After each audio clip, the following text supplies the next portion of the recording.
Jam shumë e lumtur që një konferencë e tillë po mbahet, sepse është shëndeti mendor në pyetje, shëndeti I çdo juj, shëndeti I familjeve t'juja, shëndeti I komunitetit dhe të gjithë të tjerëve. Unë kam dëshirë të flas për shëndetin mendor sepse mendoj që është ende një problem I gjerë, është një stigmë kur kush nuk flet për shëndetin mendor. Keni pas ndonjë eksperiencë që dikush e ka një bisedë që shëndeti mendor fiksohet në një mënyrë më serioze? Shumë pak. Nuk është vetëm në Kosovë, po edhe në Londër, ku edhe veproj si psikiatre atje. Momentalisht punoj me pacient që janë nana të reja, do më thonë punoj në perinatal mental health. Kjo është një deg e re që mendoj nuk e veçantë në Kosovë, derisa në Londër është si një departament në vete. E di që këtu trajtohen të njëjta gra në mënyra të ndryshme me psikiatrin dhe me servise tjera. Po është një gjë e bukur dhe arsyeja pse e them këtë, se shëndeti mendor fillon shumë më herët. Fillon kur nana është shtatzane, do me thonë fillon qysh në javët e para të shtatzanis. Ndoshta pyeteni pse është embrion, nuk din kur gjo, është një pjesë që nuk e ka ndoshta zanin. Mirë po është shumë e rëndësishme që të ketë një komunikim edhe adresohet një problem që shëndeti mendor transferohet njëjtë, sikurse tek nana ashtu edhe te fëmiu I pa lindun. Unë shëndetin mendor e kam marrë shumë më seriozisht kur kam qenë smur një kohë, kur kam qenë më e re. Ka qenë një wake-up call për mu që ta kuptoj mendjen shumë më mirë, që ta kem një mënyrë si të aprovoj mendjen në benefit timin. Psikiatria është një deg shumë e gjanë, shumë më vjen mirë që kemi folë për tema të ndryshme sot këtu në këtë panel. Po në mbrendi mendojsha që këto janë gjana qaq të rëndësishme, po çka është shëndeti mendor? A kish mujt dikush me më thonë si konkludim, çka e kuptoni ju? Çka është shëndeti mendor? A bën dikush me më thonë? Nuk ka përgjigje të këqija. Nuk po a keni ndonjë ide çka është në vërtet shëndeti mendor? Dikush I guximshëm? Hajde.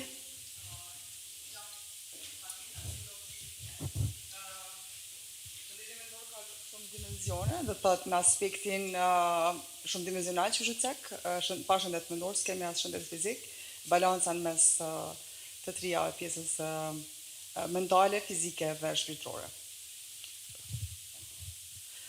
Po, është shumë e vërtet, edhe mendoj që shëndeti mendor është shumë I thellë, është më I thellë se sa ne që e kuptojmë. Edhe I ndëgjoni të gjitha këto reklama në televizion, reklama në internet, në për media, gjithë flasin për shëndetin mendor. Po shëndeti mendor e përfshin, jam energjetike, jam e disponume, jam mirë. Po në vërtet shëndeti mendor e ka thelbin kryesor, është si I merrni vendimet, sa jeni të kthjellët, sa jeni të emocionalisht të përgatitur të merrni vendime, të veproni, të krijoni raporte, të krijoni relationships me kolegë, me kanë që keni kontakte. Ajo është me rëndësi për shembull në rastet e tilla kur si jeni mirë, kjo mund të ketë një dimension tjetër për vendimet që i merrni. Çfarë kapaciteti keni të merrni vendime? Sa e shihni ju problemin që ekziston tek ju? Si i menaxhoni emocionet e juja? Emocionet janë ato që ju diktojnë shumicën e sjelljeve të juja. Emocionet janë ato që keni ndoshta një komunikim të duhur. Keni vërejt që kur jeni në emocione të ndryshme, nuk jeni vetvetja. E di që tek ne jemi shumë të dhanun pas asaj që jemi të paraqitur në një mënyrë, në një pasqyrë shumë të mirë. Nuk dojmë që ato gjana të shihen si problem tek na. Do me thonë, është një pjesë e cila është shumë më e thellë se sa ne që e shohim dhe e kuptojmë. Pse duhet të flasim për shëndetin mendor? Sepse mendoj që flasim për shtypjen e lartë, flasim për smundjet e zemrës, flasim për smundjet e tjera fizike, mirë po kur është pyetja për flasim për shëndetin mendor, kjo është një tabu temë dhe mendoj që shumë prej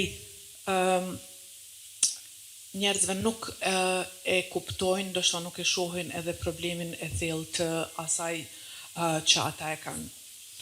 Unë kam pas pyetje që shumë të rinj thonë çka është shëndeti mendor e çka është wellness. A kuptoni, keni shumë gjana në media që japin instruksione për të ndjeni ma mirë, të bëni ushtrime, të bëni, e cila është diferenca? Diferenca ka njëherë edhe mundet të interact në një mënyrë që edhe bëhet confusing. Ajo paraqitet në një mënyra të ndryshme. Si filloni ju të ndiheni keq?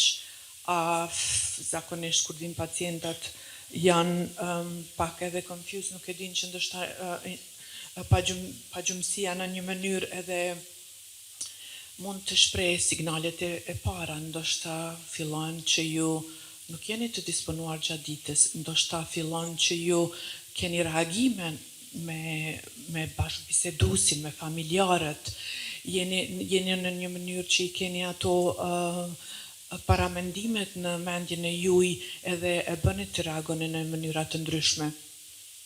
Unë mendoj që shëndeti mendor e ka një degëzim shumë të thellë dhe e ka një kërkesë shumë të madhe që të fokusohet në një mënyrë më të veçantë. Drejtimet për shëndetin mendor janë të shumta. Është një tretman multidisciplinor që duhet të inkorporohet sidomos në kohën kur një trajtim duhet të drejtohet për atë pacient. Përveç tretmaneve me ilaçna, që janë edhe një shaj shumë rezistuese. Njerëzit nuk dojnë me marrë ilaçna se mendojnë që bëhen të varur. Njerëzit nuk dojnë me shku te psihiatri se mendojnë që tani jetën do t'jenë barë e vehtës, e familjes dhe të rrethit. Mirë po ato e din që e vetmja mënyrë të përmirësimit, sikur që edhe unë kam pa gjatë tretmanit tim, që fokusimi dhe poenta e krejt kësaj është që ta bëhet një rikuperim i cili ka një efekt shumë të madh dhe pozitiv në jetën e juaj. Unë mendoj që ju si të rinj a keni ndoshta mundësi të t'i ofroni vetes një, si tani e quajmë edhe në Londër, luxury me pas terapi. Është një mënyrë që njerëzit duhet ta kenë një vetdije si të informohen dhe të kenë ndoshta një rezultat më të mirë për shëndetin e tyre mendor. është shumë lehtë me gjetë veten me kërku ndihmë për awareness about your mental health është shumë e rëndësi. Sa e dini ju kur jeni mirë edhe sa e dini kur keni nevojë për të kërkoni ndihmë. Ku e kërkoni atë ndihmë? A keni ndoshta rrethin familjar që bisedoni apo doni të kurseni ata prej problemeve? A keni kolegë që ju ndihmoni njëri tjetrin apo e keni dikën ma specifik që i drejtoheni? Kur është koha që të kërkoni ndihmë edhe si e shihni ju atë ndihmë? Sa i përket edukimit për shëndetin mendor, kjo është një bazë kryesore që unë mendoj për shëndetin mendor. Në Londër flitet për shëndetin mendor shumë lehtë. Ata dhe kërkojnë, insistojnë që të kenë ndoshta talking therapy. Është lista shumë e madhe për ta ketë një input për talking therapy, jo pse nuk janë mirë ndoshta në momente caktuara, për me bë një preventim të duhur që mos me qenë mirë ndoshta kur kanë ballafaqime edhe probleme të tjera. Në serviset aty ku punoj unë e shohin shëndetin mendor sidomos për gratë dhe për vajzat që ta kenë një complex input, me pas një paraqitje që t'i kenë ndihmat, edhe pse ndihmat ndryshe janë ndoshta në vendet e zhvilluara, që me qenë financial situata ma e volitshme për ato gra, që të ketë ndoshta housing, me pas banimin kryesor bazik për me pas një jetë më të lumtur. Kanë mjete dhe kanë mundësi, është e vërtet ndallim prej ndoshta këtu tek ne, mirë po e vetmja mënyrë që të kalohen këto probleme janë mënyrat që të bëhet një vetësim sa më e mirë për të bëhet një preventiv. Njerëzit ndoshta në gratë, në vendet rurale e kanë shumë ma vështirë se sa që i kanë për shembull njerëzit që janë në qytetet më të mëdha. Ato ndoshta kanë probleme dhe më të madh për qasjen, për shëndetin mendor. Ato e kanë ndoshta edhe problemin më të madh të flasin apo të ndihmojnë njëra tjetrës, sepse jetoni në një bashkësi, në një rreth shumë më të vogël. Dhe normalisht kjo më çon deri te profesionistët ku flasin për confidentiality. Unë mendoj që konfidencialiteti është një gjatë që tek ne është ende shumë brapa. Rregullat në Londër, unë ku punoj, po e përmendi Londrën sepse atje i di edhe i respektoj mjaft. Është një ndër kërkimet më bazike prej një profesionistit.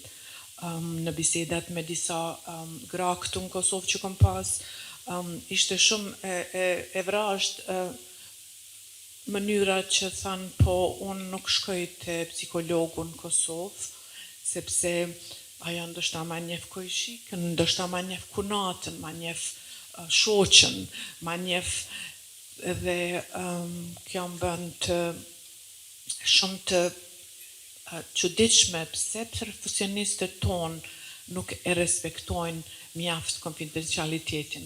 Ndoshta jo të gjithë nuk e përfshiu në të gjithë, mirë po janë disa rregulla ndoshta që na duhet të kemi një fokus më të madh, edhe të kemi një guxim që rase diçka e tillë ndodh, ajo duhet të paraqitet. Unë nuk e shoh të arsyeshme që kjo mund të arsyetohet në një mënyrë. Atje në rase unë një emër e përmendi në email, bile edhe në subject title nuk guxoj me paraqit emrin e pacientës, që na ndërmjet kolegëve e komunikojmë kur e bëjmë referral për psychology, referral të music therapy, referral të art therapy. Është pak shumë e ndihshme konfidencialiteti dhe i kemi kurset vjetore që mu për këtë e kemi updated knowledge për këtë situatë. Edhe mirët licenca bëhet një proces i veçantë për ata njerëz që shkelin confidentiality. Do me thonë është shumë e rëndësi edhe mu për ata mu vjen keq që e marrë këtë bisedë këtu, mirë po është ndoshta një gjë që po m'duket mundet me u përmirësu, mundet me u rregullu, edhe duhet të kemi një huri që ta dim që kjo është një gjë personale juja, personale e jotja. Për shembull, unë kur isha me tretman që ju thash më herët, kur kam qenë më herët, kam kërku ta kem një psikolog. Jo që s'kam qenë mirë mentalisht, apo kam pas mundje mentale të diagnostifikuar, po e kam ditë që nuk mund t'i lejoj vetës të rrëzohem, se isha nane e familjes, young family, isha bashkëshorte, isha profesioniste, edhe nuk isha vetën që ndoshta ajo do të ishte fundi i jetës sime, pavarësisht çfarë diagnoze apo çfarë tretmani ki. Do me thonë është një resilience që po e përdorim në gjuhën angleze, që ju shtyn që ta keni një aim, ta keni një fokus i cili do t'ju shtyn përpara, do t'ju jep një kurajo, do t'ju jep një energji, edhe një direction, që ju ta keni një pozitivitet sa më të mirë, dhe ta keni një të zgjoheni prej edhe sado që stresi, çfarë do ramje të keni gjatë jetës. Kjo është shumë e rëndësi sepse çdo intervenim të shëndetit mendor fillon prej brendis juj, si ju e ndini vetën, si ju i procesoni emocionet e juja, edhe çfarë janë ato që ju shtyn të veproni në atë mënyrë. Çdo raport i juji, çdo reakcion i juji, ndoshta nuk është çfarë ndodh rreth jush, po është çfarë ndodh brenda jush. Çdo reagim ju që keni, çdo pakënaqësi që e keni, e ka një steams from somewhere, do me thonë, e ka një rajnë diku që ju si individ mund ta analizoni apo ta zbërtheni në një mënyrë që me e pa pse ndodhin gjana që ju ndodhin. Nuk është fatin e kam të tillë. Jo, është pse ju merrni vendimet në kohë caktuar pavarësisht si ndiheni.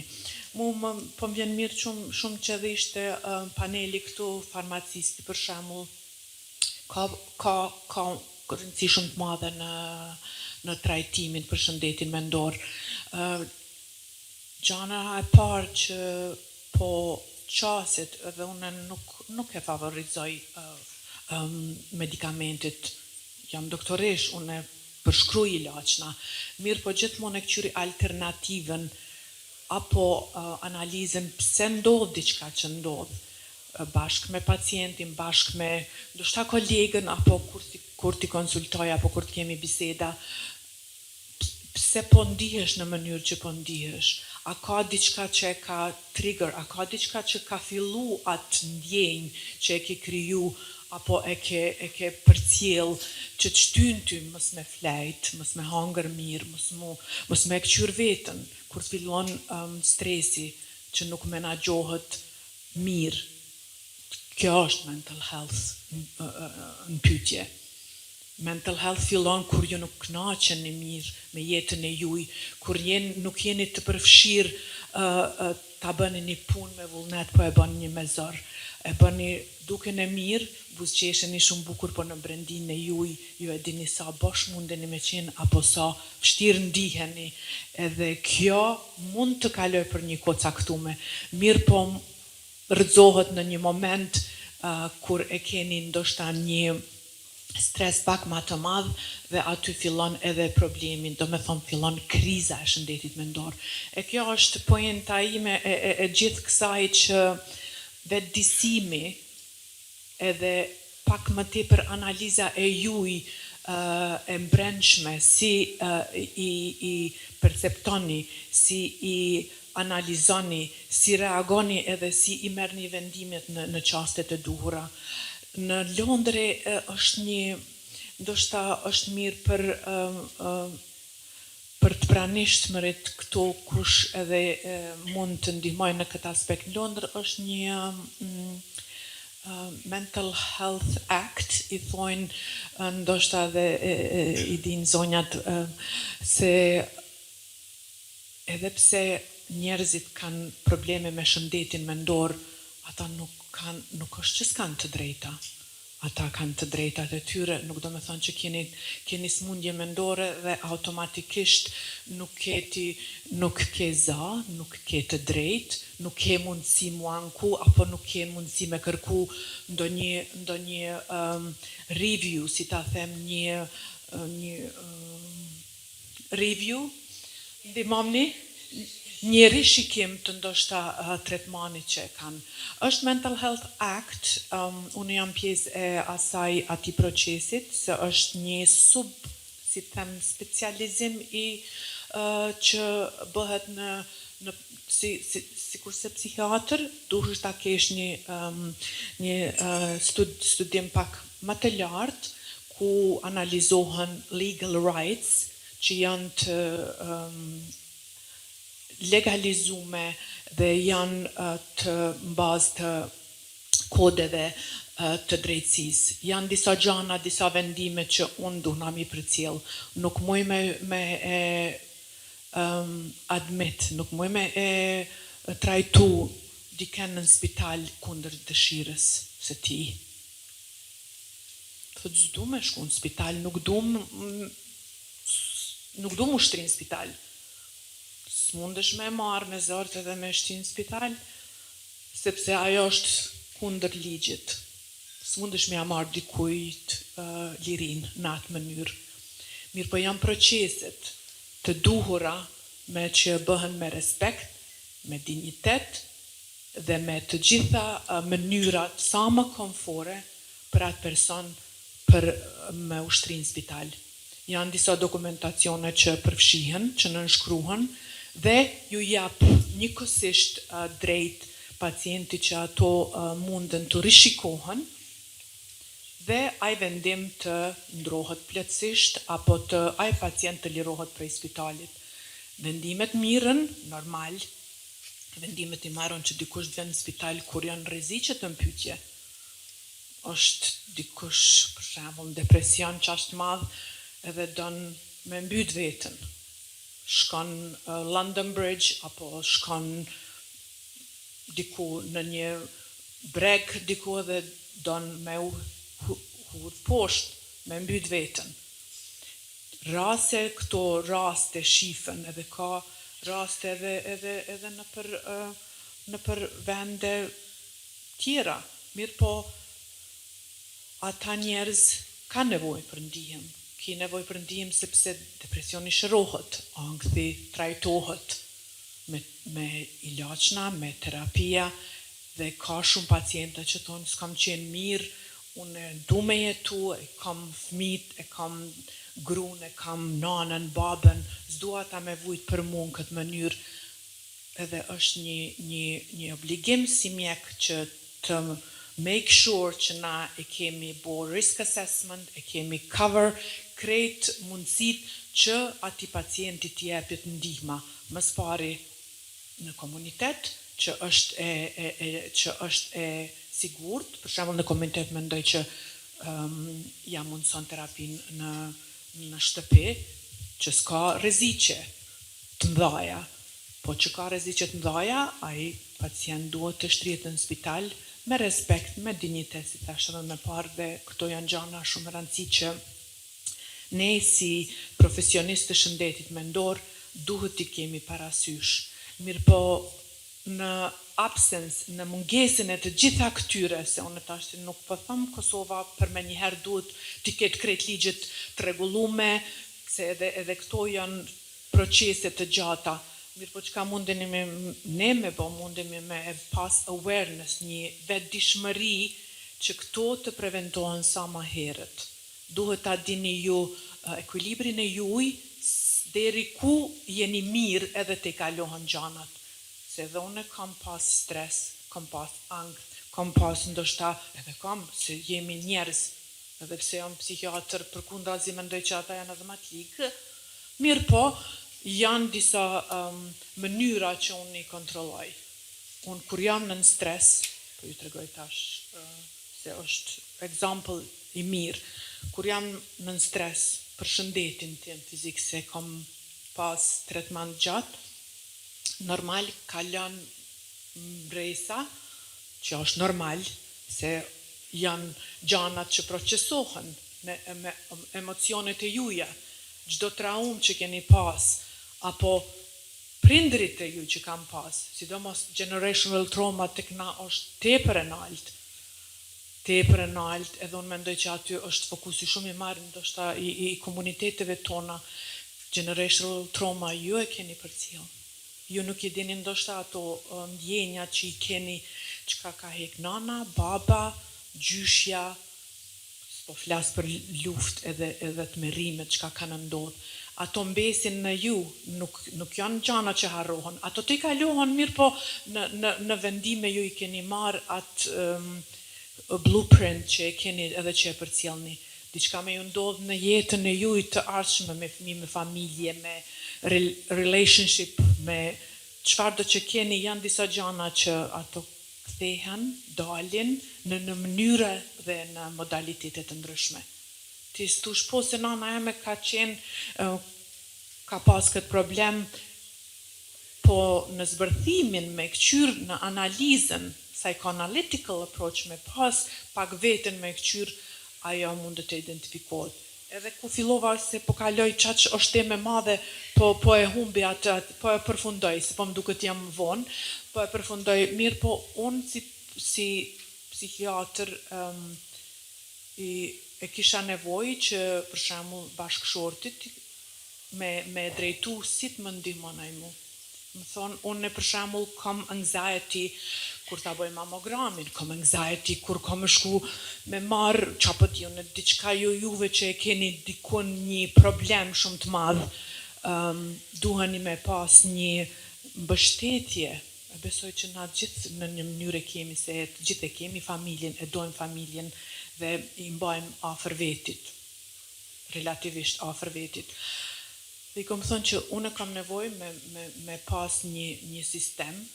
Okej, mirë, analizat pi bëj, mirë kanë dalë, jam anxious se e di pse jam anxious. A kuptoni, do me thonë, është shumë rëndësi ta njihni veten edhe me e ditë ju veten, ka dalë pse u bona nervoz, unë u bona nervoz se po tutna kam i marrë rezultatet, e jam pak irritable, jam agitated edhe peshoj që nuk po muj me funksionu mirë.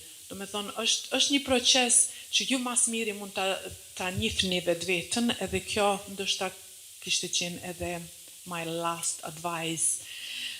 Mbi këqyreni veten ju mas miri për nevojat e juja, që mos të ketë nevojë dikush t'ju përcjelli edhe t'ju jap ndihmën. E di që ka ndihmë, mirë po preventiva është një qelës që ju mund ta bëni sa më herët.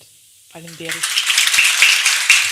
Sa kënaqësi që ju kishim sot këtu, për eksperiencën tuaj, për ekspertizën tuaj që ndat, por edhe për emocionet, për historinë tuaj personale, se bëhet më afërt kur ndajmë historitë personale. Shumë suksese, kënaqësi, unë të ftoj edhe në një intervistë në emisionin tim, po bëj publike intervistën, shumë kënaqësi.